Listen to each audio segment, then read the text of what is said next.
नमस्कार दोस्तों। आज के इस वीडियो में हम रीजनिंग के एक महत्वपूर्ण सब्जेक्ट डाइस को पढ़ने जा रहे हैं।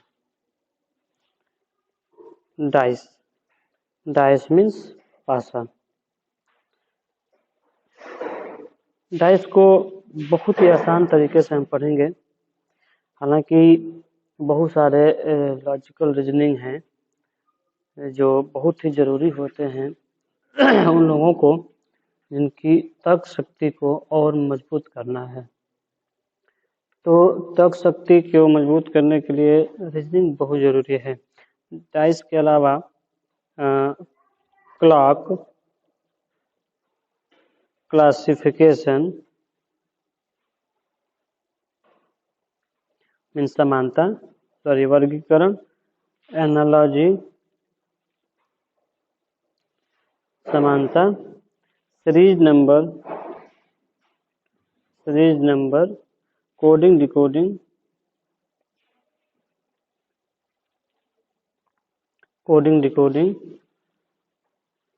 Alphabetical series,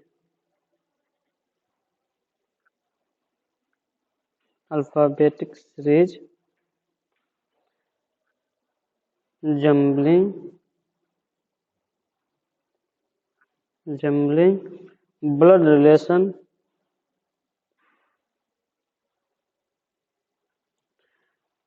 direction, Venn diagram,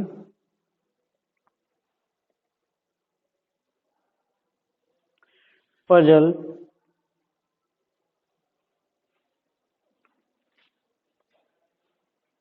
word formation,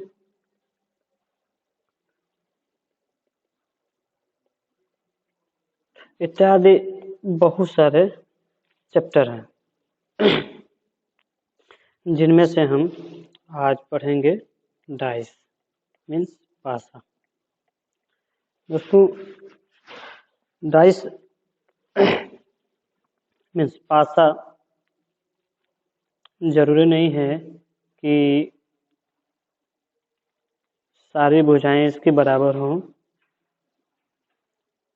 ये जरूरी नहीं होता है कि जितनी लंबाई इसकी है मीन्स ये घन ही रहे। डाइस मीन्स कुछ इस प्रकार से भी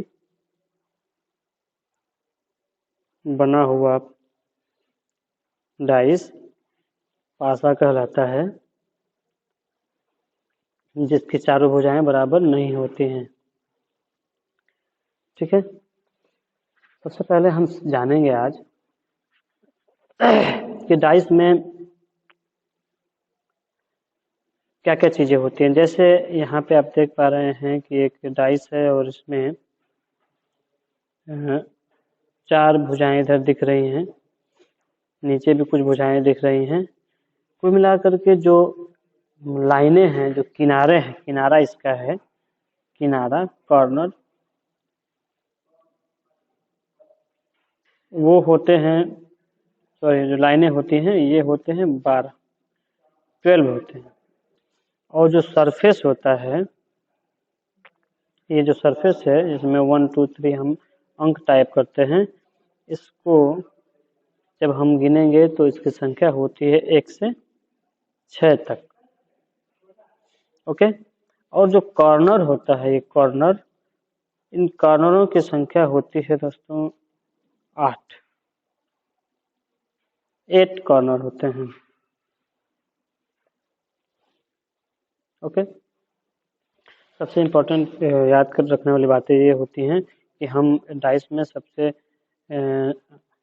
इम्पोर्टेंट चीज़ की ये जानेंगे कि जो इसकी किनारे जो इसकी हैं, ये किनारा 12 होते हैं। जो सरफेस होता है वो सतह जिसको हम बोलते हैं वो 1 से लेकर 6 तक होता है। और जो कोने होते हैं, कॉर्नर जो होता है, वो 8 होते हैं। आप लूडो में यूज किए जाने वाले डाइस को, पासा को, घनाभ या गोटी को देखे होंगे, सेम उसी तरीके से डाइस होता है। सबसे पहले हम जानेंगे कि डाइस कितने प्रकार के होते हैं। यहाँ पे हम जानेंगे कि टाइप्स ऑफ डाइस, डाइस के प्रकार। डाइस दोस्तों दो प्रकार से बांटा गया है डाइस को। पहला होता है standard dice. Standard dice means मानक पासा, इसको हम बोलेंगे मानक पासा। और सेकंड होता है ordinary dice. Ordinary dice means इसको हम बोलेंगे साधारण पासा। हम कैसे जानेंगे कि कौन मानक पासा है और कौन साधारण पासा है? तो इसके लिए सबसे अहम चीज़ होता है, एक चीज़ इससे पहले हम बता दें आपको कि जो डाइस है उसको चार तरीके से हम के एक क्वेश्चन आते हैं डाइस में। पहला आता है सिंगल डाइस। दूसरा क्वेश्चन आ सकता है 2 आर मोर देन 2। तीसरा आता है ओपन डाइस। और चौथा आता है कटिंग डाइस।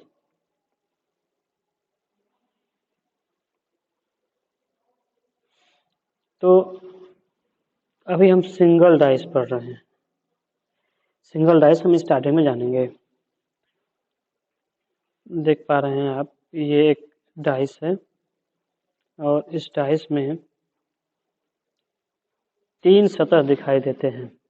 किसी भी डाइस में 3 सतह दिखाई देते हैं और 3 सतह इंडिविजुअल होते हैं, दिखाई नहीं देते हैं। जैसे मान लेते हैं यहाँ पे हमने 5, 1 एंड 3 टाइप कर लिया है। तो सबसे इम्पोर्टेंट चीज़ होता है कि मानक डाइस में वे डाइस इस पासे में 3 अंक दिखाई देते हैं और जो अंक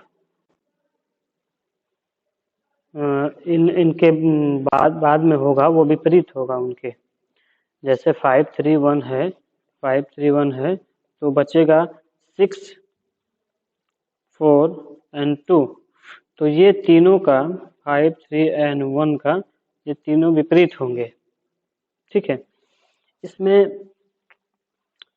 सबसे मेन चीज़ होगा कि जैसे मान लेते हैं 5 एंड 1 को हम जोड़ते हैं, 5 प्लस 1 अगर हम जोड़ते हैं तो 6 हो जाएगा।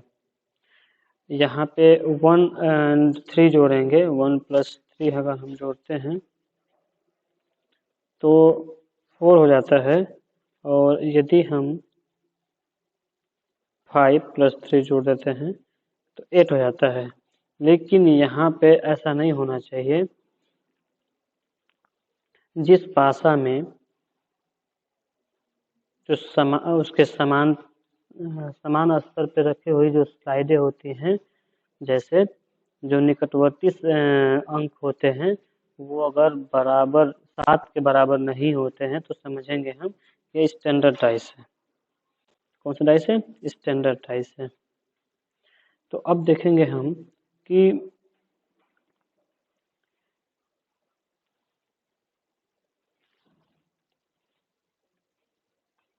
इसको सबसे आसानी पूर्वक निकालने के लिए हम क्या करते हैं कि उस अंक को हम निकालते हैं, उस अंक को हम जोड़ देते हैं। जैसे देखिए 5 है, 5 में कितना हम जोड़ेंगे तो ये 7 हो जाएगा। तो 5 प्लस 2 करते हैं तो 7 हो जाएगा। तो हम ये मान लेते हैं कि 5 का विपरीत 7 होता है। यदि पूछा जाता है कि 5 का अपोजिट कौन होगा तो 7 को हम मान लेंगे इस विधि के द्वारा। यदि 1 का विपरीत हमको पूछ दिया है तो 1 में अगर हम 6 जोड़ते हैं तो 7 होगा। तो 1 का विपरीत 6 हो जाता है। 3 प्लस 4 जोड़ते हैं हम तो 7 होता है, तो 3 का विपरीत यहाँ पे 4 हो जाएगा। बहुत आसान तरीका है। जिस भाषा में सबसे पहले, अगर एक मानक भाषा में संख्या बराबर नहीं होती है 7 के, दो समनिकटवर्ती संख्या जो है, निकटवर्ती संख्या बराबर नहीं होती है कोई भी, तो इसको हम समझ लेते हैं कि ये मानक भाषा है। ठीक है, जैसे 5 1 6 हो जाएगा, 5 3 8 हो जाएगा, 7 के बराबर नहीं हो रहा, और 3 1 4 हो जाएगा, 7 के बराबर नहीं हो रहा, तो हम मानेंगे कि ये स्टैंडर्डाइज है, मानक भाषा है। इसमें एक फार्मूला यूज करेंगे हम कि किसी भी अंक में उतना अंक जोड़ेंगे जिसके जिसके बराबर 7 हो जाता है, तो जितना अंक हम जोड़ते हैं वही अंक उसके विपरीत हो जाता है। तो 5 के विपरीत यहाँ पे 2 हो जाएगा, क्योंकि 5 2 7 हो जाता है। 1 के विपरीत 6 हो जाएगा, क्योंकि 1 + 6 = 7 होता है। और 3 के विपरीत 4 हो जाएगा, क्योंकि 3 + 4 = 7 हो जाता है। ओके, अब आते हैं हम ऑर्डिनरी डाइस की तरफ। ऑर्डिनरी डाइस में दोस्तों, जैसे मान लेते हैं ये एक डाइस है, और इसमें यहाँ पे 4 टाइप हुआ है, यहाँ 3 है, और यहाँ पे 5 है। तो हमें ये पता करना है कि दो निकटवर्ती कौन कौन बराबर हैं।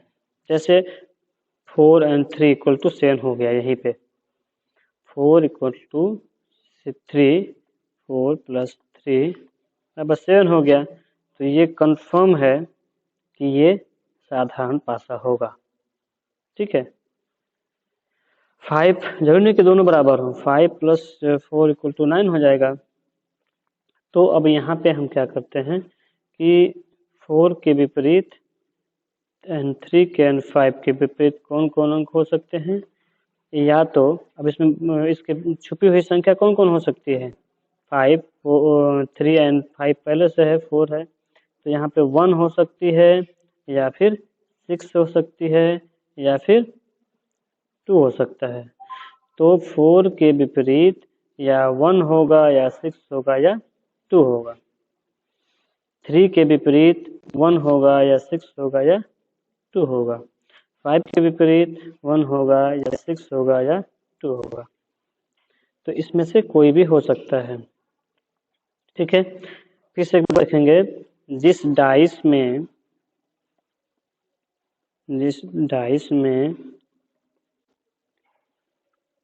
किसी भी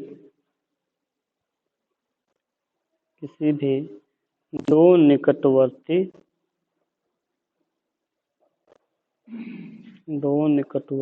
अंकों का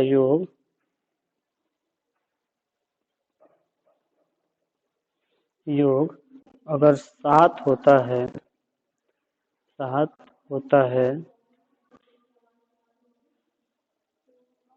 वह ऑर्डिनरी डाइस होता है। ठीक है, साधारण भाषा होता है। अब इसके जो विपरीत अंक होंगे वो उसके जो छुपे हुए होते हैं उसके विपरीत अंक होते हैं। ठीक है, इन दो फार्मूलों को हम याद कर लेंगे, ये दोनों फार्मूले इम्पोर्टेंट होते हैं। फिर से एक बार देख लेते हैं, मानक भाषा में साधारण स्टैंडर्ड डाइस में अगर दोनों संख्या दिख नहीं रही है, मतलब 5 + 1 = 7 नहीं होता है, 5 + 3 = 7 नहीं होता है, तो हम मानते हैं कि ये मानक भाषा है, स्टैंडर्ड डाइस है। और स्टैंडर्ड डाइस में जो अंक होते हैं उस अंक में हम इतना जोड़ेंगे, कितना उस संख्या को जोड़ेंगे जिसके बराबर 7 हो जाता है। तो 5 + 2 = 7, 1 + 6 = 7, 3 + 4 = 7।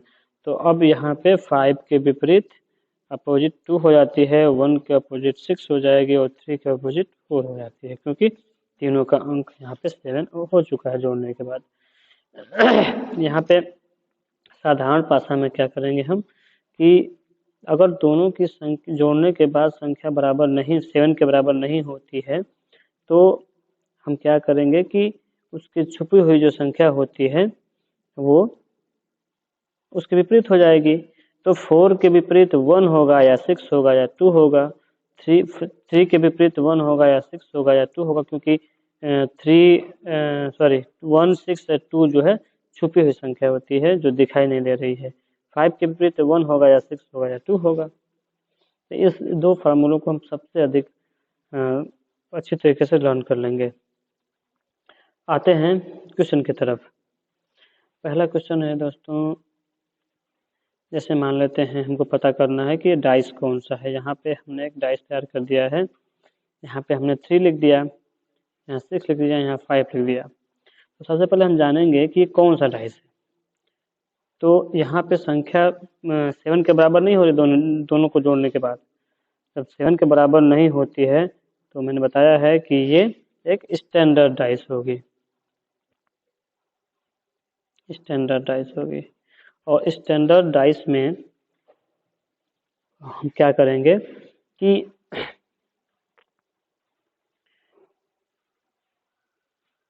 ये 3 के विपरीत या तो 2 होगा या 4 होगा या 1 होगा। यदि क्वेश्चन पूछा जा रहा है कि 3 के विपरीत कौन सा होगा, 3 के विपरीत कौन सा होगा, तो 3 के विपरीत हम बता देंगे कि या तो 2 होगा या 4 होगा या 1 होगा। ओके,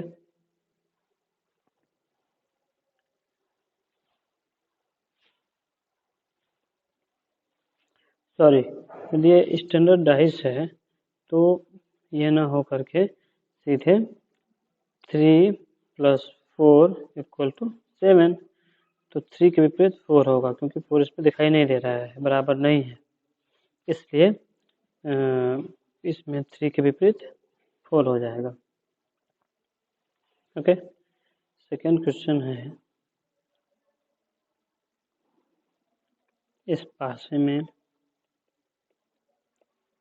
अंक 4 के विपरीत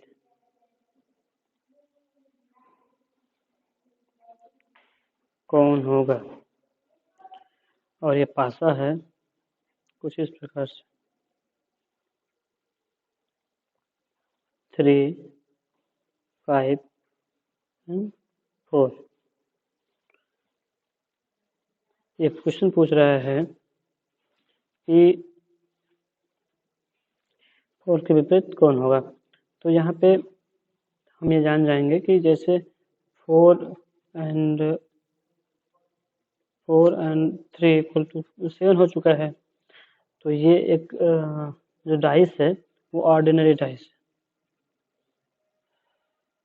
मैंने साधारण पासा है।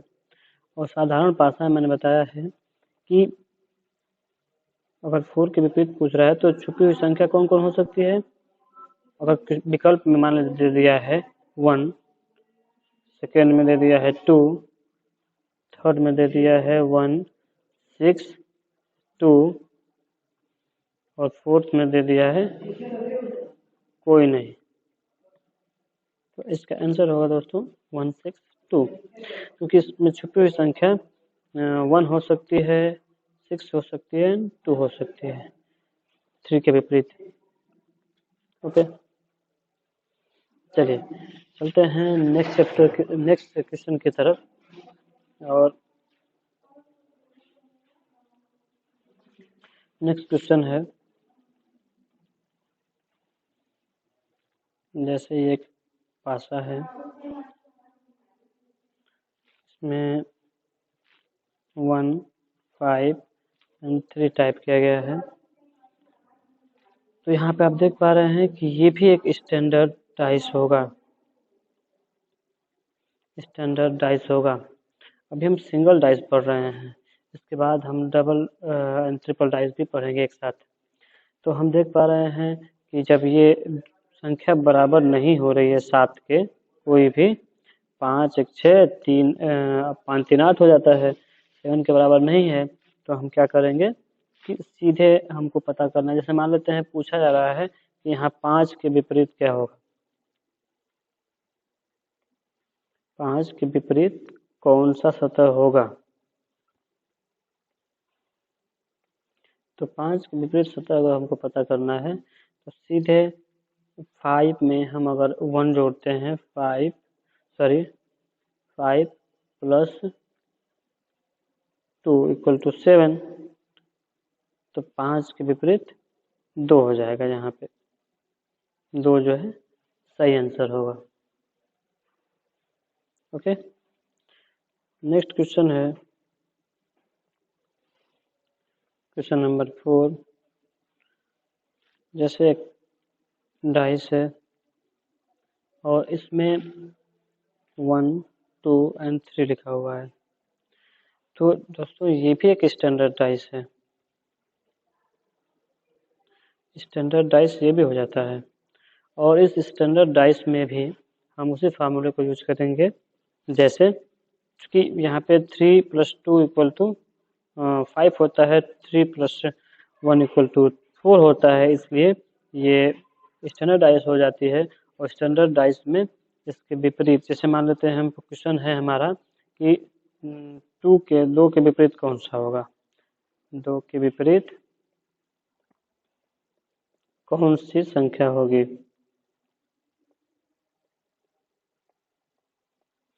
दो के विपरीत अगर संख्या हमको पता करना है तो हम क्या करेंगे कि 2 में कितना जोड़ेंगे कि ये हो जाएगा 7।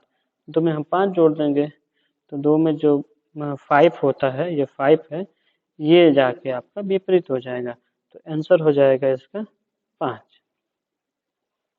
ठीक है,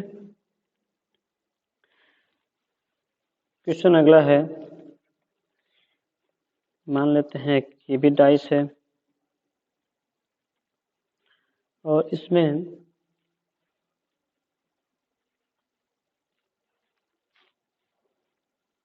2, 3 एंड 4 लिखा हुआ है। तो यहाँ हम देखेंगे कि ये ऑर्डिनरी डाइस हो जाती है। अब ऑर्डिनरी डाइस इसलिए होती है दोस्तों कि 4 + 3 = 7 हो जाता है। यहाँ पे 4 + 3 = 7 है। इस टाइप का अगर क्वेश्चन है तो समझिए कि ये इस टाइप का डाइस है, तो समझिए कि ऑर्डिनरी डाइस है। इस ऑर्डिनरी डाइस में मैंने बताया था कि अगर क्वेश्चन पूछ देता है कि 3 के विपरीत कौन होगा, ठीक 3 के विपरीत कौन है,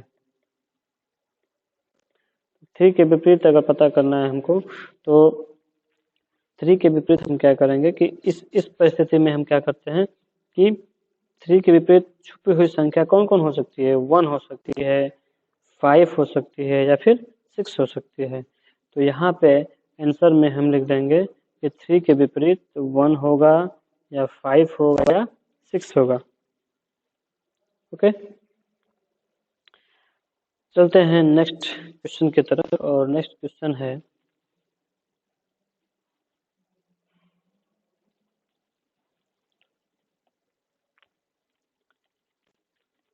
नेक्स्ट क्वेश्चन है 3, 6 एंड 5 मान लेते हैं यहाँ पे है।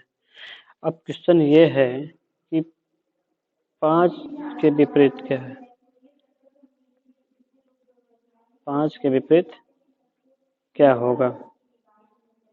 अब 5 के विपरीत अगर पता करना है हमको तो यहाँ हम देख पा रहे हैं कि ये एक स्टैंडर्ड डाइस है। ये कौन सा डाइस है, स्टैंडर्ड डाइस है। यहाँ पे 5, 3, 8 हो जाएगा और 6, 3, 9 हो जाता है, इसलिए ये एक स्टैंडर्ड डाइस है। और स्टैंडर्ड डाइस में मैंने बताया है कि जिसके विपरीत पूछता है उसमें उस संख्या को जोड़ते हैं जिससे 7 हो जाता है। तो 5 के विपरीत इसका आंसर हो जाएगा 2। 5 के विपरीत इसमें 2 होगा। इसी क्रम में नेक्स्ट क्वेश्चन है, और नेक्स्ट क्वेश्चन में डाइस की जो डाइस है इसमें 6, 2 एंड 4 अगर मान लेते हैं और यहाँ पूछा जाए आपसे कि 6 के विपरीत कौन होगा।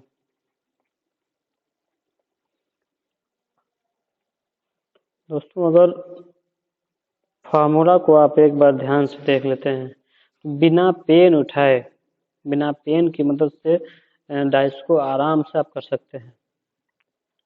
बहुत ही आसान है। अब यहाँ पे पूछा जा रहा है कि 6 के विपरीत कौन होगा, तो यहाँ ये कौन सी डाइस हो जाएगी, ये भी स्टैंडर्ड डाइस होगी। इसलिए स्टैंडर्ड डाइस में हम उस फार्मूले को लगाते हैं। अगर ये पूछ रहा है कि 6 के विपरीत, तो 6 + 1 = 7, तो 1 जो है इसका आंसर हो जाएगा। 6 के विपरीत 1 होगा। ठीक है, नेक्स्ट क्रम, इसी क्रम में एक हम जितना आप प्रैक्टिस करते हैं डाइस पे, उतना ही जल्दी आपको मौखिक रूप से याद आ जाएगा। अब यहाँ पूछा जा रहा है कि 2 के विपरीत कौन होगा। अब यहाँ आप देखेंगे दोस्तों कि 6 + 1 = 7 हो जाता है। 6 + 1 = 7 हो गया यहाँ पे। जब यहाँ 7 हो गया तब तो यहाँ प्रॉब्लम खड़ी हो गई, क्योंकि ये एक ऑर्डिनरी डाइस हो जाता है और ऑर्डिनरी डाइस में 3 विकल्प आ जाते हैं आपके। जैसे अगर 6 के विपरीत 2 के विपरीत पूछ रहा है, तो यहाँ पे हम या तो 3 होगा या 4 होगा या फिर 5 होगा, क्योंकि छुपी हुई संख्या इसमें 3, 4, 5 ही है और एक पासा में टोटल जो सरफेस होती है वो 6 होती हैं। तो 6 सरफेस में से 3 सरफेस 1, 6 एंड 2 दिखाई दे रहा है। तो 2 के विपरीत अगर ये पूछ रहा है, 2 के विपरीत पूछ रहा है, तो 3 होगा या 4 होगा या 5 होगा। ठीक है, चलते हैं नेक्स्ट क्वेश्चन की तरफ।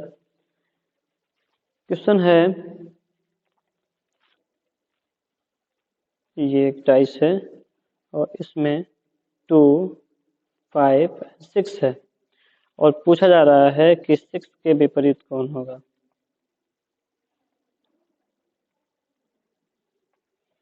6 के विपरीत कौन संख्या होगी।